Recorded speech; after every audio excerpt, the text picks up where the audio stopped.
Well, good morning, everyone. Thank you. I was going to say aloha, wrong place. Okay. I wanted this morning to take those few minutes that has been given to me, which I wanted to address them as what is true, what is real for me. And I want to just take you back when I first came into the United States. And the first time I got to see the freeway system of the United States, I was just fascinated. I couldn't believe the way that you can transport yourself from point A to point B as quickly, as fast as you can. And people would say that if you have a fast car, you can get there even faster. And you can get to across, a city, a state, and even across the whole United States to another country. That to me was awesome. To the point that I keep asking, how do you do that? Now, keep in mind, I was just young. I didn't even know how to drive. But I couldn't wait to get into that freeway system. It was just fascinating to me to stand the possibility and say, what do I need to do? I said, you need to have a driver's license. And I'm like, do I really need to have it? Right? Do I have to have it? So anyway, needless to say, I drove for a while without a driver's license. But I remember the very first time, because I couldn't wait. And I couldn't get the driver's license quite yet. But I waited and waited to see how was it to jump in for the first time, which I did. I never forgot. Have you ever forgotten the first time that you really jumped into a freeway with being the first time driving?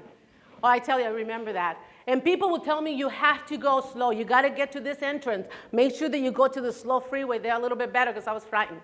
When I got to that, I realized that I finally jumped, and I was there. I was going fast, and I was just like, oh my, everything that I've asked for, and I was going faster, and people passing me, and I'm like, what am I doing wrong? I got the wrong car. I got to get something faster.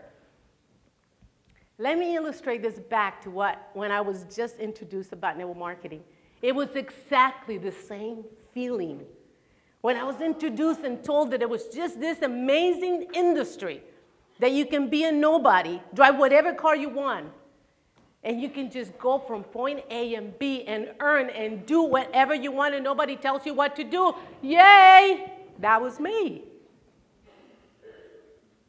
What was interesting for me to find out, and I know for sure, is that I got to understand that companies that have chosen this great industry also have to take a leap of faith like us, like associates, like distributors.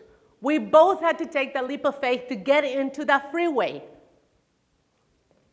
Boy, did I really choose a lot of companies that I thought I would go right next to them. Just because they told me, you got to choose this, you got to choose that. How many of you have heard that? I did it all. And they left me with my flat tires, out of gas, and they were gone, and I couldn't keep up with them. I know many of us have felt that way. But I tell you something. 6 years ago, I had the opportunity to really embrace and get to know. I saw, at the time I would think that it was a minivan that the company of ASEA was driving. Not very many. It's just a few. And I would think I either was in a bicycle and I was in a four-wheeler. Something like that. But I got to understand there was two things that was important to me. I knew what my why, and I knew what I wanted it to go, and I knew what I wanted to do. And I got to hear their why and their mission statement. It was so resigned with me. A lot of things that ASEA said. One of the parts that I can never forget, and I quote, and it says, we wanted to gain worldwide distribution. I'm like, that's me. I want to be worldwide distribution with this big heart. People need to hear what I got to say and give. And I embraced that. And I tell you something, where we are a free army, we're just a free spirit. I got to have an understanding that the company, I could not be inside the van, because now the company has a big bus, right? 3 or 4 or 5 of them by now, 6 years later. But I got to understand not to be inside the bus, because I would slow the company down. Some of us, and I'm sure that many times, they say, get out of the way, to the company, pull over. Hey, as a matter of fact, let's tell the company they need to change, from gasoline to diesel. You're not doing a good job, get in. And I learned that I need to get out of there. Let them do their job so they can go their own speed, and trust them like they trust me. I'm outside, like many of us. My leadership is outside. I'm leading. I don't know if I have a Porsche.